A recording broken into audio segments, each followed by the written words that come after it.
అంతటా అంతటా ఇప్పటి నుండి ప్రభువునందు మృతులు ఇప్పటి నుండి ప్రభువునందు మృతులు ధన్యులు. ఎప్పటి నుండి ప్రభువునందు మృతి నొందిన మృతులు ధన్యులు.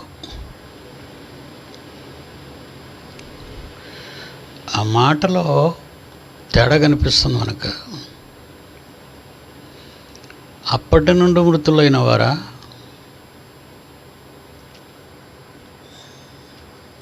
ఎలాంటప్పుడు మృతులైన వారు? 12వ వచనం, దేవుని ఆజ్ఞలను యేసును గూర్చిన విశ్వాసమును గైకొనుచున్న పరిశుద్ధుల ఓర్పు ఇందులో కనబడును. అంతటా ఇప్పటి నుండి ప్రభువునందు మృతులైన వారు. పేరాల కింద వచనాల కింద మనకంటే ముందు పుట్టిన మహానుభావులు వాళ్ళు రాశారు. వాళ్ళు గొప్పవాళ్ళు. ఈ పేరా అనుకోగానే మనం మొదటి పేరాతో అయిపోయినట్టుగా ఆ సందర్భం, ఆ సంఘటన అయిపోయిందని మనం అనుకుంటూ ఉంటాం. కానీ అలా అనుకోకండి. బైబిల్ అంతా కంటిన్యూటీ. ఒక కాయిల్ ఫ్యాన్లో కానీ మోటార్లో కానీ రాగవైర్ కాయిల్ ఉంటుంది. అదంతా కంటిన్యూటీ వైర్, కంటిన్యూ వైర్. ఎక్కడ డిస్కనెక్ట్ వచ్చినా అవి పనిచేయవు. కాయిల్, కాపర్ కాయిల్ అంటారు. డిస్కనెక్షన్ అనేది ఎక్కడైనా ఏర్పడింది అనుకోండి, పవర్ రన్ అవ్వదు. క్రిస్టియానిటీ అనేది కంటిన్యూటీ. బాప్తిసం తీసుకున్న కొద్ది రోజులు బాగుండి, ఆ తర్వాత మరోలా ఉండి, ఆ తర్వాత మానేయటానికి ఈ డిస్కంటిన్యూటీ అనేది వచ్చిందంటే మాత్రం అది కాలిపోద్ది అంటాడు. ఏమండి కాయిల్ ఏమైందంటే కాలిపోయింది అంటాడు. మెకానిక్ దగ్గరికి వెళ్తే వాళ్ళు చెప్పే మాటలు కాలిపోయింది. కాయిల్ కొత్తది కొనుక్కోవాలి. అన్నీ బాగున్నాయి. సపోజ్ ఎగ్జాంపుల్గా ఫ్యాన్ తీసుకున్నారనుకోండి, స్టాండ్ ఉంటుంది, రెక్కలుంటాయి. ఆ రెక్కలు తగలకుండా పైన చక్కటి బుట్టలాంటి ఫ్రేమ్ ఉంటుంది. అన్నీ బాగుంటాయి. ఫ్యాన్ చాలా బాగుంది బయటికి, కానీ తిరగదు. పవర్ వెళ్ళినప్పుడు పనిచేయదు. కంటిన్యూటీ. క్రైస్తవ్యం కంటిన్యూటీ ఉండాలి. కొంతకాలం వచ్చి కొంతకాలం మానేసి, తర్వాత కాలం వచ్చి తర్వాత మానేసి. కాలిపోయింది, కాయిల్ కాలిపోయింది, కంటిన్యూటీ లేదు. నా పిల్లలందరికీ అదే చెప్తాను. మీరు ముందు నుంచి ఎలా ఉన్నారో చివరి వరకు అలాగే ఉండండి. 7 సంఘాల్లో ఒక సంఘానికి ఆ మాట చెప్తాడు యోహాను గారు. ప్రకటన గ్రంథం రాస్తూ 7 సంఘాలకు రాస్తాడు ఆయన. ఆ 7 సంఘాల్లో మొదట నీకున్న ప్రేమను వదిలితివి అంటాడు. 2వ అధ్యాయం 4వ వచనం. ప్రకటన గ్రంథం 2వ అధ్యాయం 4వ వచనం. అయినను ప్రకటన గ్రంథం 2వ అధ్యాయం 4వ వచనం. అయినను మొదట నీకుండిన ప్రేమను నీవు వదిలితివి. కొంచెం మీద నుంచి చదవమ్మా. ఎలాగుంది ఆయన ముందు లైఫ్ ఎలా ఉంది, ఇప్పుడు ఏంటి పొరపాటు, ఎక్కడ అబ్జెక్షన్ పడింది? 2వ వచనం నుంచి. నీ క్రియలను నీ క్రియలు, నీ కష్టమును, నీ కష్టం, నీ సహనమును నీ సహనం నేను ఎరుగుతును. నాకు తెలుసయ్యా. నీవు నా దుష్టులను కొడుక, నువ్వు చాలా బాగా పనిచేసావు. ఎవరైనా సంఘములో ఉండి పనిచేయాల్సిందంటే నో ఇండివిజువల్ వర్క్. నా పిల్లలందరికీ బేసిక్ ఫండమెంటల్ ఇది, ఈ నాలెడ్జ్ ఉండాలి. ఏదేమైనా సంఘము ద్వారానే జరగాలి. సంఘము ద్వారా తన యొక్క నానా విధమైన జ్ఞానము. వితౌట్ చర్చ్ నేను ఇండిపెండెంట్ వర్కర్నండి, నేను ఇండివిజువల్ వర్కర్నండి. పౌలు మాసిదోనియ సంఘస్థుడు. ఆయన మాసిదోనియ సంఘస్థుడని చెప్పుకుంటాడు. పేతురు, అపోస్తలులు వాళ్ళంతా యెరూషలేము సంఘస్థులు. వితౌట్ చర్చ్ ఎవరైనా ఉన్నారనుకోండి, వాళ్ళు ఏదో ఒక చర్చికి వెళ్ళి కనెక్ట్ అవ్వాలి. Deputy directors, additional deputy directors, principals, coordinators, especially మీరు జాగ్రత్తగా ఈ పాయింట్ ఎప్పుడు మీరు మనసులో పెట్టుకోండి. ఏదో ఒక చర్చిలో కనెక్ట్ అవ్వాలి. కంటిన్యూటీ, వర్క్లో కంటిన్యూటీ, మెంబర్షిప్లో కంటిన్యూటీ, దేవునిలో కంటిన్యూటీ, పనులలో కంటిన్యూటీ, ఆలోచనలో కంటిన్యూటీ. చదువమ్మా. ప్రకటన గ్రంథం 2వ అధ్యాయం 2వ వచనం. నీ క్రియలను, నీ కష్టమును, నీ కష్టం, నీ సహనమును నీ సహనం నాకు తెలుసు నాయన. నీవు దుష్టులను సహింపలేవనియు, నీవు దుష్టులను సహించలేవని కూడా నాకు తెలుసు. అపోస్తలులు కాకయే తాము అపోస్తలులమని చెప్పుకొనిన వారిని పరీక్షించి వారు అబద్ధికులని నీవు కనుగొంటివని నీవు సహనము కలిగి నా నామము నిమిత్తము భారము భరించి అలయలేదనియు నేను ఎరుగుదును. అయినను ఎంత మంచి అర్హతలు ఉన్నాయో చూడండి, ఎంత మంచి అర్హతలు ఉన్నాయి. ఈజ్ ఏ గుడ్ క్రిస్టియన్ అనుకోవాలి, మనం ట్రూ క్రిస్టియన్ అనుకోవాలి. మీరు ట్రూ క్రిస్టియన్ అని అనుకుంటే ఎక్కడో దగ్గర మీ కంటిన్యూటీ డ్యామేజ్ అవుతుంది. ఎవరి మాటల వలనో, ఎవరి ఆలోచన వలనో ఎక్కడో దగ్గర మిమ్మల్ని డిస్కనెక్ట్ చేయడానికి ట్రై చేస్తారు సాటన్.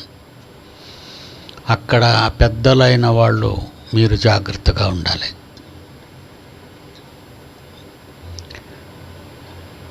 నేను ఎరుగుదును, నాకు అంతా తెలుసు, నేను అబ్జర్వేషన్లో ఉన్నాను. నా పిల్లలతో నేను అబ్జర్వేషన్లో ఉన్నాను. అయినను నీ మీద తప్పు ఒకటి మోపవలసి ఉన్నది.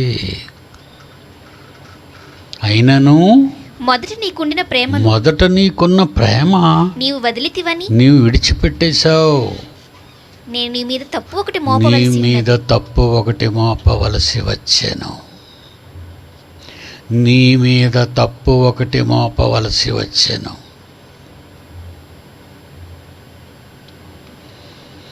ఏమండి, సంఘంలో మెంబర్షిప్ అనగానే ఎటర్నిటీ అండి, అది ఎటర్నిటీ. ఇది మళ్ళా పరలోకంలో ఉన్న కుటుంబానికి, జ్యేష్ఠుల సంఘానికి కంటిన్యూషన్. ఇది కుటుంబములుగా పరలోకమందున్న దేవుని కుటుంబానికి భూమి మీద ఉన్న కుటుంబములన్నీ కనెక్టింగ్.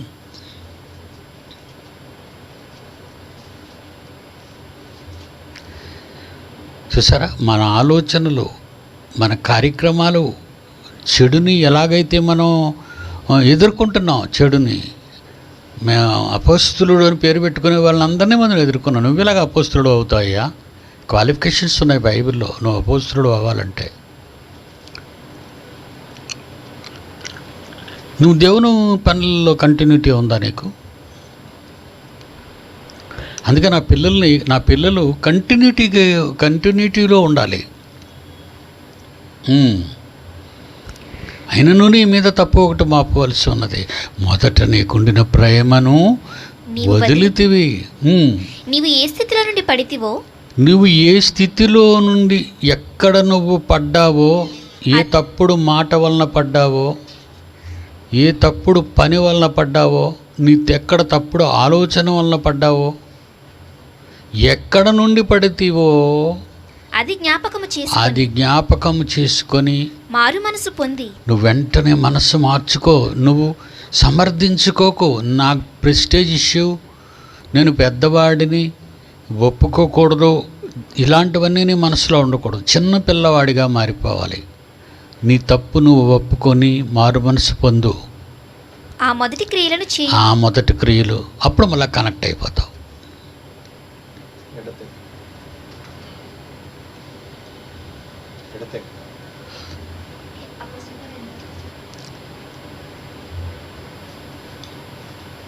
అపొస్తలుల కార్యాలు ప్రారంభ సంఘాన్ని ఒకవేళ మనం చూస్తే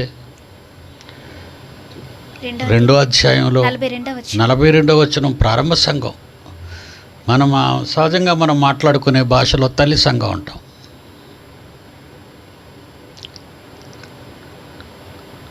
అలాగనమని నేను అంటలేదు. ప్రారంభ సంఘం, ప్రారంభ క్రైస్తవ్యం,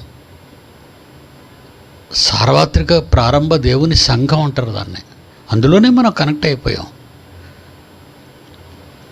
కనెక్ట్ అవని వారు ఏమంటారంటే వాళ్ళేనటండి కనెక్ట్, మనం కాదట అంట. అంటే వాళ్ళు కనెక్ట్ అవ్వలేదని వాళ్ళే ఒప్పుకుంటున్నారు.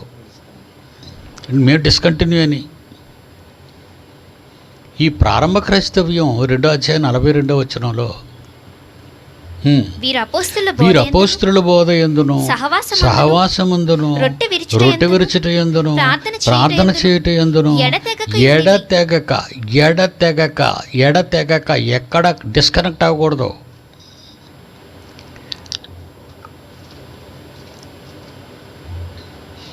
దేవుని కంటే ఎక్కువగా నీ కుటుంబం, నీ పిల్లలు, నీ వాళ్ళు అస్సలు పట్టించుకోకూడదు. ఏమండి, ఈ మధ్య నాకు పెద్ద కూతురు డెలివరీ అయింది, వెళ్ళానండి. అయితే నువ్వు వెళ్ళి ఏం చేస్తావు? డెలివరీకి ఏదైనా డబ్బు ఉందా నీ దగ్గర, పంపించు. తండ్రి పని నీకుంది ఇక్కడ. ఏమండి ఈ మధ్య నేను ఇల్లు కట్టుకున్నానండి, ఏమండి ఈ మధ్య నేను ఆ పని కలిగాను, ఈ మధ్య నాకు అది వచ్చిందండి, ఇది వచ్చింది. చాలామంది డిస్కనెక్ట్ అయిపోతారు. ఆ డిస్కనెక్ట్ అయినప్పుడే నిన్ను క్యాచ్ చేయటానికి ఒకడు తిరుగుతున్నాడు బయట. యుగ సంబంధమైన దేవత.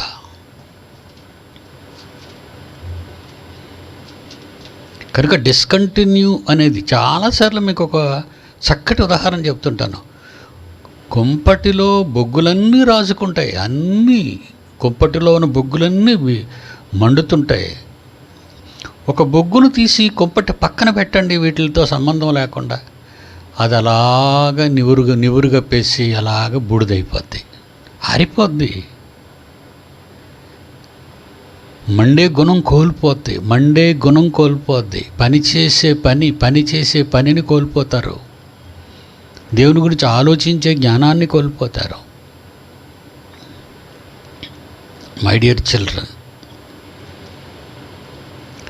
ఆత్మ సంబంధమైన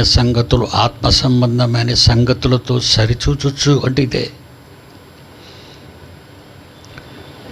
నేను బ్రతికినంత కాలం మిమ్మల్ని చాలా లోతులలోనికి తీసుకువెళతాను. పాపం ఇంతవరకు ప్రపంచం ఎందరో తెలియకుండానే చచ్చిపోయారండి. ఈ వాస్తవాలు తెలియక, ఈ సత్యాలు ఎరుగక, బోధించేవారు లేక, ఎవరి మాటలో విని తప్పిపోయిన వారు ఎంత డేంజర్ జోన్లో ఉన్నారో చూడండి.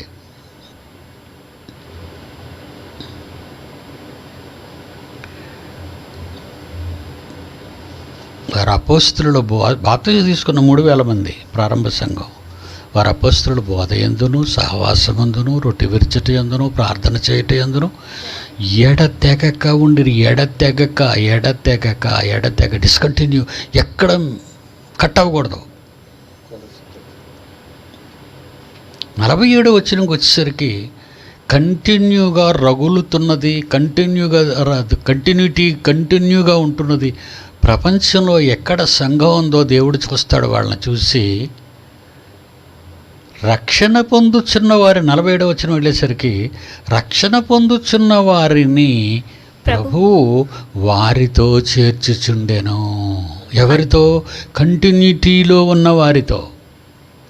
ఎవరితో పడితో వాళ్ళతో కాదు. దేవుడు నన్ను పిలిచాడండి, నోర్మి నిన్ను పిలవాడు దేవుడు. రాత్రి నీ దర్శనంలోకి వచ్చి నా సేవకు రా అంటే అప్పుడు ఉద్యోగం వదిలేసి, భార్యను వదిలేసి, పిల్లలు వదిలేసి వచ్చేస్తావా? ప్రభువు చేర్చాలి, నువ్వు వచ్చేయటం కాదు, ప్రభువు చేర్చాలి. ప్రభువు చేర్చాలంటే నువ్వు అప్పుడు కరెక్ట్గా ఉంటావు. కొలసీ పత్రిక 2వ అధ్యాయం 19. కొలసీ పత్రిక 2వ అధ్యాయం 19వ వచనం. శిరస్సును హత్తుకొనని వాడెవడు? శిరస్సును హత్తుకొనని వాడు. క్రీస్తు యేసే మూలరాయిగా ప్రవక్తలు అపోస్తులు వేసిన పునాది మీద కట్టబడిన వారు మీరు శిరస్సును హత్తుకొని ఉన్నారు. అంటే కనెక్ట్ అయ్యి బాడీకి, సర్వ శరీరానికి శిరస్సు హత్తుకుంది. చూసారా? నా తలకాయ నా శరీరానికి మెడకాయ, నా తలకాయకి నా శరీరానికి మెడకాయ కనెక్షను. ఈ చేతులు కానీ, శరీరంలో ఉన్న అవయవాలు కానీ, ఈ అవయవాల్లో ఎక్కడ ఏది జరగాలన్నా తలలో నుంచే రావాలి సిగ్నల్స్ అన్నీ. అంతే కదా? ఆలోచన తలలోకి రాగానే తలలో నుంచి వస్తాయి ఆజ్ఞలు, నువ్వు ఇది చేయి, నువ్వు అది చేయని. అలాగా క్రీస్తును హత్తుకొనని వాడని ఎలా తెలుస్తుంది? బైబిలును అర్థం చేసుకోలేని వాడు వాడే, బైబిల్ను వ్యతిరేకించిన వాడు వాడే. శిరస్సును హత్తుకొననేవాడు. అసలు పేరే మాకు క్రీస్తు పేరే వద్దని వదిలేసుకున్నాడు వాళ్ళు ఎలా శిరస్సును హత్తుకున్న వాళ్ళు అవుతారు? చూసారా ఎంత రాంగ్ కాన్సెప్ట్లోకి వెళ్ళిపోయింది. ప్రపంచాన్ని ఒక భయంకరమైన అబద్ధంలోకి తీసుకెళ్ళి ముంచేసింది క్రైస్తవ్యం అంతటిని.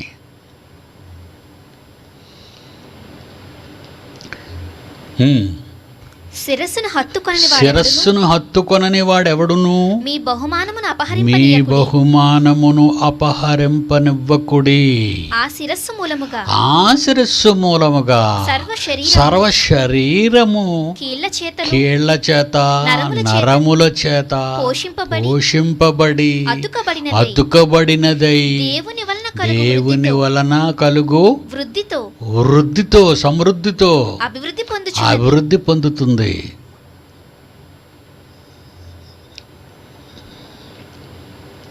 ఫిజియాలజీ చదివితే కానీ ఈ మానవ శరీర లా సైన్స్ ఏంటో చెప్పదు. కానీ ఫిజియాలజీలో అంతవరకెందుకు, బైబిల్ చూసేసరికి మొత్తం ఫిజియాలజీ అంతా ఈ వచనంలో కనబడుతుంది మీకు. ఇలాంటివి కొన్ని వందల వచనాలు ఉన్నాయి బైబిల్ 66 పుస్తకాల్లో. కనెక్షన్ ఎక్కడి నుంచట? శిరస్సు మూలముగా సర్వ శరీరము కీళ్ల చేత నరముల చేత పోషింపబడి అతుకబడినదై దేవుని వలన కలుగు వృద్ధితో అభివృద్ధి పొందుచు.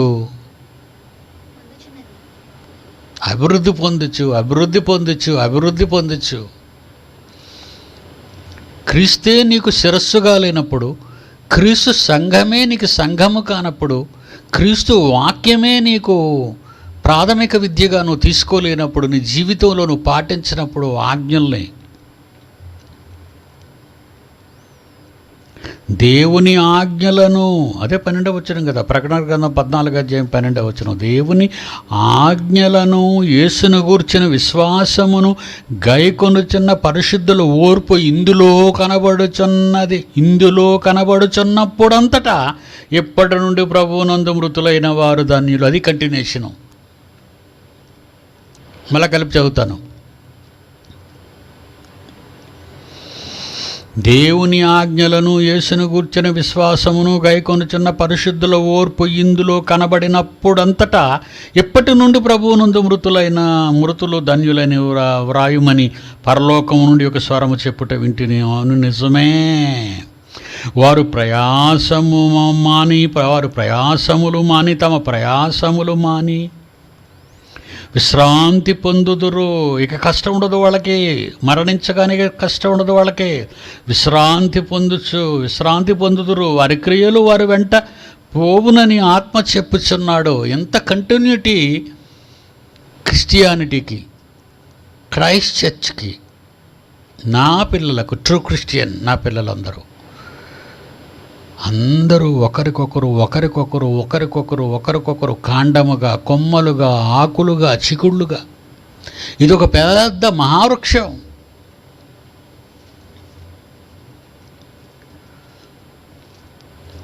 That is the power of church, or power of congregation, or power of kingdom of Christ. ఈరోజు నా పిల్లలు, ఇదొక విప్లవం అండి. మళ్ళీ చెప్తున్నాను, మీకు కిందకే ఫ్యామిలీతో చెప్పాను. This is the last. ప్రపంచానికి ఇది ఆఖరి గడియ, ఇది చివరి గడియ మేలుకొలుపు అంటాను. మన ద్వారా ప్రపంచం అంతటికీ చెప్తున్నాడు. ఈ మధ్య నా పిల్లలు ఇంగ్లీష్లో చక్కగా ట్రాన్స్లేట్ చేస్తున్నారు. మరి ప్రసన్నబాబు వాళ్ళు చేసిన ఇంగ్లీష్లో ఆ చక్కటి ట్రాన్స్లేషన్ తీసుకొచ్చి డైనోసార్స్కి వీళ్ళు కనెక్ట్ చేశారు. ఈవేళ డైనోసార్ మొత్తం స్క్రీన్ మీద డైనోసార్స్, అన్ని రకాల డైనోసార్స్ ఎలాగ కలిగాయి, అది అక్కడ పడినటువంటి ఆస్ట్రాయిడ్ వల్ల చచ్చిపోయానడం ఎంతవరకు నిజం, అది అమెరికాలోనూ మాత్రమే ఉందా డైనోసార్స్ అక్కడే ఉన్నాయా, భూమి అంతటా ఉన్నాయని బైబిల్ ద్వారా నిరూపించబడినటువంటి గొప్ప సంగతి అది. అది డైరెక్ట్ ఫొటోస్తో, ఆ బొమ్మలతో, ఆ డైనోసార్స్ జాతులతో సహా చక్కగా నా పిల్లలు దాన్ని ఇంగ్లీష్లోకి మరి ప్రసన్నబాబు మారిస్తే దానికి రూపాన్ని స్క్రీన్ మీద ఎక్కించాడు పిల్లలు. Very good, God bless you my children. ప్రపంచవ్యాప్తం కావటానికి ఒకసారి అది చూపిస్తాను ఆయన. అది ఎంత చాలా బాగా అందరికి పంపించాను, నా గ్రూప్లో ఉన్న పిల్లలందరికీ కూడా పంపించాను. అందులో నిజంగా చాలా బాగుందండి. Really I'm very happy my son. నా పిల్లలందరూ గొప్పవాళ్ళు అయిపోయారండి. అయ్యో నా పిల్లలు ఉన్నారు, నేను ఇంకా తొందరగా రాకూడదు అంటే నా పిల్లల్ని చాలా గొప్పవాళ్ళగా నేను మార్చాలి. ఇంకా చెప్పవలసిన చాలా సంగతులు ఉన్నావు. నా పిల్లలు నన్ను తొందరగా తీసుకువెళ్ళక తండ్రి అని నేను అంటున్నప్పుడు స్టేజ్ లైట్లు ఆపినాను, స్క్రీన్ లైట్లు అని అన్నప్పుడు అంటే దాని అర్థం నా పిల్లలు ప్రపంచానికి వాక్యాన్ని మొత్తం అమెరికా, లండన్ మొత్తం అన్ని దేశాలకి పంపించానండి నేను. ఒక్కసారి స్టార్టింగ్ చూసారా, నా ఫోటో వేశారు. ఏనైనా స్టార్టింగ్ ఫోటో చూపించిన ఆయన, స్టార్టింగ్ ఫోటో బైబిల్ మన యూనివర్సిటీ, బైబిల్ విద్యా కేంద్రం, Bible open university India international presents the Bible truth behind the extinction of dinosaurs. Okay, play.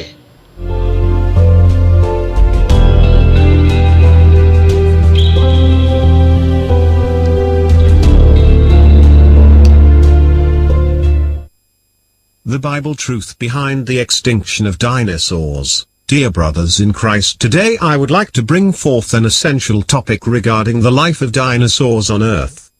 Scientists theorize dinosaurs as they first appeared between 247 and 240 million years ago. They ruled the Earth for about 175 million years until an extinction event 65.5 million years ago wiped out all of them, except for the avian dinosaurs. Scientists don't agree entirely on what happened, but the extinction likely was a double or triple whammy involving an asteroid impact, choking chemicals from erupting volcanoes, climate change and possibly other factors. Scientists first began studying dinosaurs during the 1820s, when they discovered the bones of a large land reptile they dubbed a megalosaurus, which means big lizard, buried in the English countryside. In 1842, Sir Richard Owen, Britain's leading paleontologist, first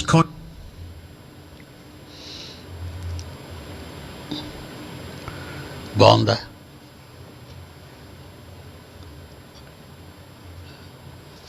నాకు నోరు ఇంగ్లీష్లో లేదు.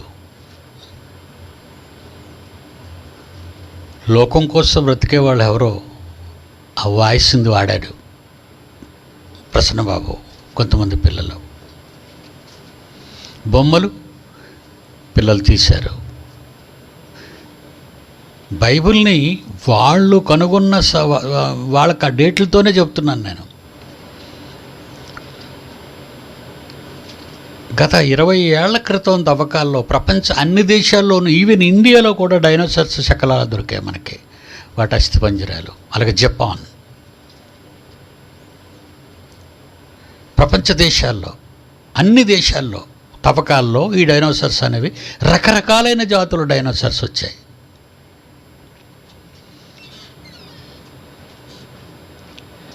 ఏదో dinosaurs గురించి Bible చెప్పలేదు అనుకుంటున్నారు వాళ్ళు. మరి డైనోసార్స్ ఉండాలి కదండి, డైనోసార్స్ అయ్యి. అప్పుడు దీనంతటికి ఒక చక్కటి మాట చెప్పాను మీకు, ఆ మెసేజ్లో మీరు వింటే. జలప్రళయం వచ్చింది.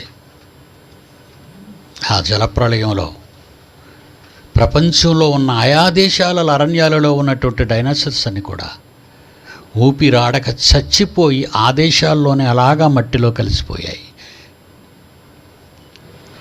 ఏదో ఆస్ట్రాయిడ్ వచ్చింది, అది అమెరికాలో పలానా ప్రాంతంలో గుద్దింది, అక్కడున్న డైనోసార్స్ అన్నీ చచ్చిపోయి అలాగ అంతరించిపోయింది ఓషన్. ఒక కథ చెప్పారు, కహానీ. ఈ శాస్త్రవేత్తలు కహానీ చెప్పారు. ఆ కహానీని తప్పని నేను ఆంధ్రదేశంలో పుట్టబట్టి తెలుగులో మాట్లాడగలిగాను. తండ్రి, ఇది ప్రపంచ దేశాలకు తీసుకుని వెళ్ళాలి నాలెడ్జి అని కోరుకున్నప్పుడు నా పిల్లలు నాకు అందొచ్చారండి. I proud of my children. నిజంగా అండి, నా పిల్లల గురించి నేను ఎప్పుడు కూడా, వాళ్ళు మీరేనండి నా ఆస్తి. నాకు ఈ బంగారాలు, వజ్రాలు, వైడూర్యాలు నాకు అవసరం లేదండి. మీరుంటే చాలు. ఈ విప్లవంలో చివరి గడియ మేల్కొల్పు ప్రపంచానికి అన్ని భాషలలోకి వెళుతుంది. ఇది ఫెయిల్యూర్స్, ఒక హ్యూమన్ జీనోమ్ ప్రాజెక్ట్ కానివ్వండి, ఒక క్లోనింగ్ అనేది కానివ్వండి,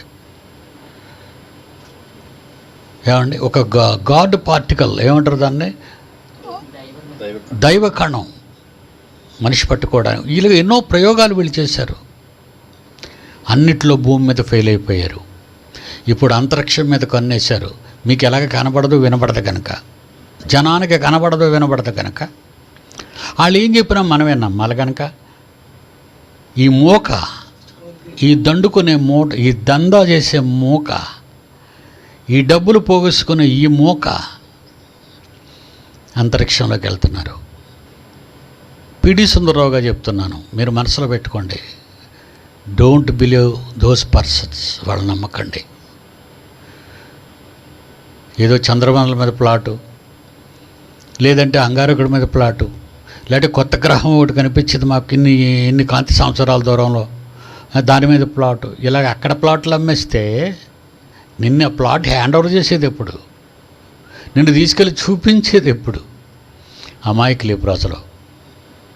ఈ అమాయక ప్రపంచం నాశనానికి వెళ్ళిపోతుంది కనుకనే ఈ చివరి గడియ మేల్కొల్పులో నా పిల్లల్ని పుట్టించాడు దేవుడు ఈ తరంలో. దేవుని సంకల్పంలోని వాళ్ళు మీరంతా. కనుక నేను ఇంకా చెప్పవలసినవి చాలా ఉన్నాయి. అవన్నీ నా పిల్లలకు నేను చెప్తాను. ఈ విప్లవాన్ని నిలబెట్టడానికి నేను వెళ్ళిపోయే ముందు నా పిల్లలందరినీ కూర్చోబెట్టి, అబ్రహాము, ఇస్సాకు, యాకోబులు వాళ్ళు మరణించే ముందు వాళ్ళు చేయవలసిన బాధ్యతలు కొడుకులకు అప్పగించినట్టుగా మనం చూసాం. ఆదికాండం 18వ అధ్యాయం 19వ వచనం. ఆదికాండం 18వ అధ్యాయం 19వ వచనం. యెహోవా అబ్రహామును గూర్చి చెప్పినది అతనికి కలుగు చేయునట్లు తన తరువాత తన పిల్లలను తన ఇంటి వారును నీతి న్యాయములను జరిగించుచు యెహోవా మార్గమును గైకొనుటకు అతను వారికి ఆజ్ఞాపించినట్లు నేను అతని ఎరిగి ఉన్నానని అనెను. కనుక నా తరం, నా పిల్లలు 3 తరాలు వచ్చాయి. నా పిల్లలందరికీ ఈ ఆస్తి పరసంబంధమైన ఆస్తిది. ఇది భూలోకం, దీని విలువ తెలియక మంచి ముత్యములను పందుల ఎదుట వేయకండి అన్నది యేసు అన్న మాట మనం మదిలో పెట్టుకొని ఈ మహాజ్ఞానాన్ని వినేవాడికే బోధించండి తప్ప ఎదిరించేవాడికి విననివాడికి బలవంతంగా నేర్పించకండి. ఇక చాలు, మనం వెళ్ళి బ్రతిమాలుకునే రోజులు అయిపోయాయి. ఇక పోయే రోజులు. ఈ రోజుల్లో మీరు మీ కర్తవ్య నిర్వహణలో స్వార్థం అనే దానికి చోటు లేక, రక్తం అనే దానికి చోటు ఇవ్వక, మనమంతా ఒక కుటుంబానికి చెందిన దేవుని పిల్లలం అనే సంగతి మర్చిపోకుండా ఈ విప్లవాన్ని మీరు నడిపించాలి. మీ తర్వాత మీ పిల్లలకి చేత నడిపించండి, వాళ్ళ పిల్లలు ఆ పిల్లల చేత నడిపించండి. యేసు రాకడ వచ్చినంత వరకు ఈ విప్లవం అలాగే కొనసాగాలి. కంటిన్యూటీ ఇది ఎన్ని కష్టాలు ఎదుర్కొన్నావు నా పిల్లలందరికీ తెలుసు. ఒక తండ్రిగా నేను ఎన్ని కష్టాలు ఎదుర్కొన్నాను, ఎన్ని శ్రమలు ఎదుర్కొన్నాను, ఎన్ని అపవాదులు ఎదుర్కొన్నాను, ఎన్ని హింసాత్మకమైన చర్యలు ఎదుర్కొన్నాను. చట్టం నన్ను చట్టం ద్వారా నన్ను బంధించాలి అనుకున్నారు వీళ్ళంతా, వాక్యాన్ని ఆపేయాలి అనుకున్నారు. కానీ అన్నిటిలోనూ నా తండ్రి నాకు తోడుగా ఉండి మీకోసం నన్ను బ్రతికిస్తూనే ఉంటాడు. ఈ జ్ఞానం మీకు పూర్తిగా నేర్పించినంత వరకు మర్చిపోకండి. నిజంగా పాఠాలలో కానీ ప్రసంగాలలో కానీ నా పిల్లలే సాటి. ఇక మిమ్మల్ని మించిన వారు ముందు తరాల్లో పుట్టలేదు. మొదటి 100 సంవత్సరాల తర్వాత మీ ముందటి తరాల్లో 1900 సంవత్సరాల కాలంలో మీలాంటి పిల్లలు పుట్టలేదు ఆ తరాలలో. అందుకే ఇది తెరమరుగైపోయింది, ఇది సమాధి అయిపోయింది. దీన్ని సమాధి చేసేసాడు.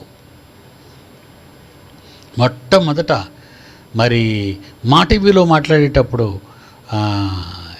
ఇంట్రడ్యూసింగ్ ఎపిసోడ్లో ఒక సంగతి చెప్పాను. ప్రసన్నబాబు జాన్సన్ వాళ్ళు చేశారు దాన్ని.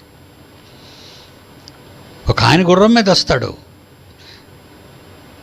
బైబిల్ అనే దాన్ని సమాధి చేసేసింది సాతాను. బైబిల్ మట్టిలో పడిపోయి ఉంటుంది, దాని మీద మట్టి ధూళి అలాగ మట్టి అంతా పెద్దదిగా పెరిగిపోద్ది. ఆ సత్యం అనేది మట్టిలో సమాధి అయిపోయింది. అది బయటకు తీసే కాలం అని ఆ ఎపిసోడ్లో దాన్ని తయారు ఆ క్లిప్ దాన్ని యానిమేషన్ చేయించాను. పిల్లలు చేశారు దాన్ని. ఆ జైశాలి గుర్రం మీద రావడం, కత్తిని ఎత్తటం, దాన్ని ఘటసర్పాన్ని పడవటం, ఆ తర్వాత కత్తి తీసుకెళ్ళి భూమి మీద పడటం, అప్పుడు భూమి బద్దలవటం, ఆ లోపల నుంచి జీవగ్రంథం పైకి రావటం. అది మన ప్రారంభం. అదే నా జన్మలో పరమార్థం. నా పరమార్థమే మీ అందరికీ పరమార్థం కావాలని నా గర్భం నుంచి వచ్చిన ఆత్మగర్భం నుంచి ఆ వాక్యము ద్వారా దేవుని గర్భం నుండి వచ్చిన మీరంతా కూడా అలాగే మీరంతా కలిసి ఉండి కొనసాగాలి ఈ కార్యక్రమాన్ని. భూమి మీద సర్వ మానవాళ్ళకి వాళ్ళ భాషల్లోకి జ్ఞానం వెళ్ళిపోవాలనేదే నా చివరి నిర్ణయం. అదే మనం ఇప్పుడు ఈ ప్రకటన గ్రంథం 14వ అధ్యాయంలో 12వ వచనం, దేవుని ఆజ్ఞలను యేసుక్రీస్తు కూర్చొని విశ్వాసమును గైకొనుచున్న పరిశుద్ధుల ఓర్పు ఇందులో కనబడును. అంతటా కనబడినప్పుడు ఎప్పటి నుండి ప్రభువునందు మృతులు ధన్యులని వ్రాయమని పరలోకము నుండి ఒక స్వరము చెప్పగా వింటనే. నిజంగా మీరందరూ అదృష్టవంతులారా. లోకాన్ని వెళ్ళిపోయిన వారి గురించి పట్టించుకోకండి. నేను ఎందుకంటే అలసిపోయాను, నా జీవితంలో అలసిపోయాను. పోయిన వారి గురించి ఆలోచించకండి. సర్వలోకానికి వెళ్ళి సర్వసృష్టికి సువార్త ప్రకటించండి అన్న మాట ఈనాటిది కాదు, 2000 సంవత్సరాల క్రిందటి మాట. బాగా వినాలి. యేసు వెళ్ళిపోతూ అపోస్తలులు పిలిచి మత్తయి సువార్త, మార్కు సువార్త 16వ అధ్యాయం 15వ వచనం. మార్కు సువార్త 16వ అధ్యాయం 15వ వచనం, మీరు సర్వలోకానికి వెళ్ళండి, సర్వ సృష్టికి సువార్త అంటే మరణ సమాధి పునరుద్ధానం. ఇందాక ప్రశ్న వేసినప్పుడు ఈ ఆన్సర్ నేను విన్నాను. యేసు ఎప్పుడు ప్రపంచానికి పరిచయం అయ్యాడు? సమాధిని గెలిచిన తర్వాత. అంటే మహావృక్షం అయ్యాడు. మనిషిగా ఉన్నప్పుడు యేసును చూడడానికి వెళ్ళడం అంటే ఎక్కడ ఆసియా ఖండంలోని మధ్యధరా సముద్రానికి తూర్పు భాగంలో ఉన్న యెరూషలేం వెళ్ళాలి. అక్కడికి ఎవరు వెళ్ళగలరు? యూరప్ ఖండం నుంచి వెళ్ళారు గ్రీకులు చూడటానికి. అప్పుడు ఆయన చెప్పింది ఏంటి? ఆయన ఇచ్చే సమాధానం ఏంటి? గోధుమ గింజ నేలలో పడి చచ్చిపోతుంది, ఆ తర్వాత అది మళ్ళా జీవం పొంది మహావృక్షంగా మారుతుంది. మహావృక్షంగా మారినప్పుడే కదా ప్రపంచం చూస్తుంది. ఆకాశ పక్షులకి, మా జంతువులకి నిలయంగా మారుతుంది అది. కనుక ఇప్పుడు నన్ను 6 అడుగుల మనిషిని చూడడానికి వస్తున్నారు వాళ్ళు. ఇప్పుడు ఏం చూస్తారు వాళ్ళు? చూసి వెళ్ళిపోతారు. విని ఉండిపోతారా? విని ఎవరు ఉండరు, చూసిపోతారు వాళ్ళు. చూసిపోయి మేము చూసాం యేసు ప్రభుని అంటారు. ఏమొచ్చింది వాళ్ళకి? సువార్త వలన రక్షణ వస్తుందన్న సంగతి ప్రపంచానికి తెలియాలంటే మీరు ప్రపంచానికి వెళ్ళి సర్వలోకానికి సువార్త ప్రకటించుడి.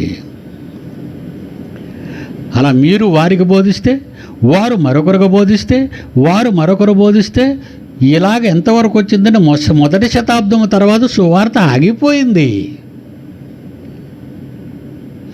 అపోస్తల విప్లవం ఆగిపోయిందర్రా.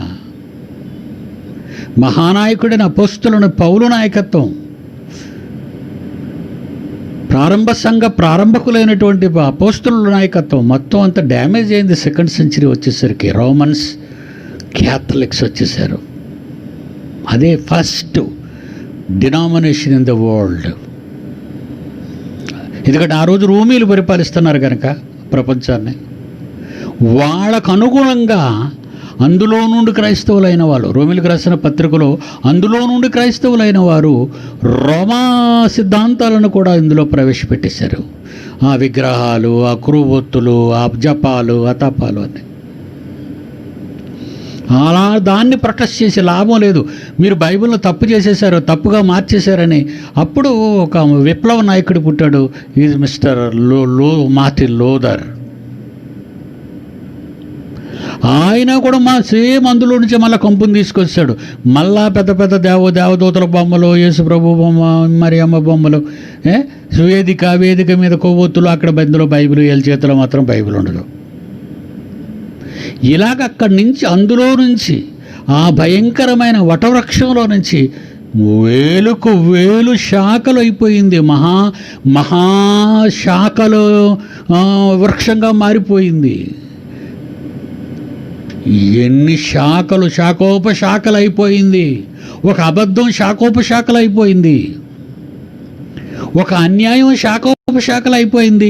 ఎందుకు సాతాను దీన్ని శాఖోపశాఖలు అభివృద్ధి పొందించాడంటే సత్యాన్ని సమాధి చేశారు.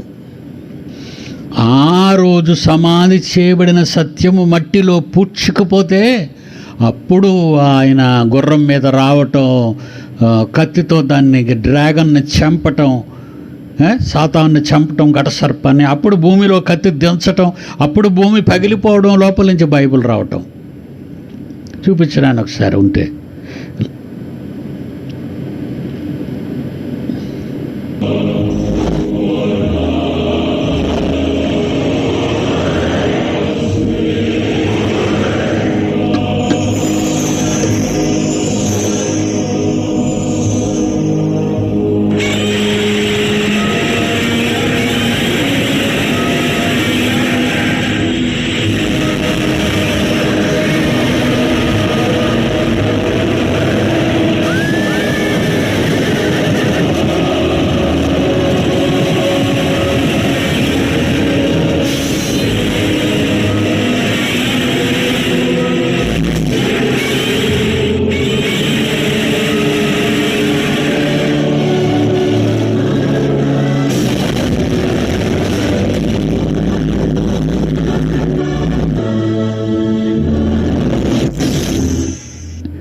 అప్పటి నుంచి లేఖనాల పరిశోధన అనేది ప్రారంభించానండి. బయటకు వచ్చేది కదా, బయటకు తీసాం మనమే. ఏమండి, దీన్ని బయటికి తీసిన ఘనత నా పిల్లలదే, మీదేనరా. ఇదంతా మరుగు చేయబడి భూమి అంతర్భాగాల్లోకి పంపించిన సాతాను కప్పేసింది దాన్ని. ప్రారంభ విప్లవాన్ని అణిచేసింది. దేవుని జ్ఞానం ప్రజలకు కనబడకుండా వారి మనోనేత్రాలకు గుడ్డితనం కలిగించింది. అందుకే భయంకరమైన వటవృక్షం పుట్టుకొచ్చింది, అది రోమన్ క్యాథలిజం. దాని ప్రక్కన మరొక బలమైన కొమ్మ వచ్చేసింది, అది లూథరన్ మిషన్. ఇలాగండి కొమ్మలు కొమ్మలు కొమ్మలు పలవలై ఓ రెమ్మలై చిగురులై ఈరోజు మహావృక్షం అయిపోయింది ప్రపంచం అంతా. అలాంటి ప్రపంచంలోనికి దేవుడు కారణజన్ముడిగా మనల్ందరినీ పుట్టించాడు. మీరు ఇప్పుడెందుకు పుట్టాలి? నాకు కావాలి గనక తండ్రి మిమ్మల్ని నా కోసం పుట్టించాడు కనుక ఈ కంటిన్యూటీ దేవుని నుండి వచ్చినది. కనుక మనం చనిపోయే ముందు 13వ వచనంలో, అప్పటి నుండి ప్రభువునందు మృతులు ధన్యులని వ్రాయబడినది. ధన్యులు, ఆశీర్వదింపబడిన వాళ్ళం మనం. కనుక దేవుడు మనకిచ్చిన గొప్ప భాగ్యాన్ని, అంటే పరలోకమేనండి, మీకు పరలోకం ఇచ్చేసినట్టే. మీరు ఇది కంటిన్యూటీలో కానీ మీరు ఉండగలిగితే, నిజంగా మీరు ఆత్మపూర్ణులై ఈ కార్యక్రమాలు కొనసాగిస్తే, పక్షపాత ధోరణి, ప్రాంతీయ తత్వాలు, కులతత్వాలు, ఇలాంటి తత్వాలు అనేవి లేకుండా ఏకాత్మ కలిగిన వారంగా మనం ఈ విప్లవాన్ని కొంచెం క్రీస్తు వచ్చినంత వరకు వస్తాడు. ఇక ఆయన వచ్చేస్తాడు. రావటానికే మెక్సికోలో భయంకరమైన భూకంపం, అస్సాం అంతా అల్లకల్లోలం అయిపోతుంది వరదలతో. ఢిల్లీలో మిడతలు ఇప్పుడే రంగప్రవేశం చేసేసాయి. కరోనా చావులు విపరీతంగా పెరిగిపోతున్నాయి. భూ ప్రకంపనలు ప్రపంచ దేశాలన్నిట్లో అక్కడక్కడ అన్నవి ఎక్కడ పడితే అక్కడికి వచ్చేసింది. అప్పుడే అక్కడక్కడ అన్నది ఇప్పుడు ఎక్కడ పడితే అక్కడే. దేవుని పిల్లలారా, ఇవన్నీ ఆయన రాకకు సూచనలు. మనకు అర్థం చేసేసుకుంటున్నాం మనం. నా పిల్లలు అర్థం చేసుకుంటారు కనుక మనకున్న టైం చాలా తక్కువ.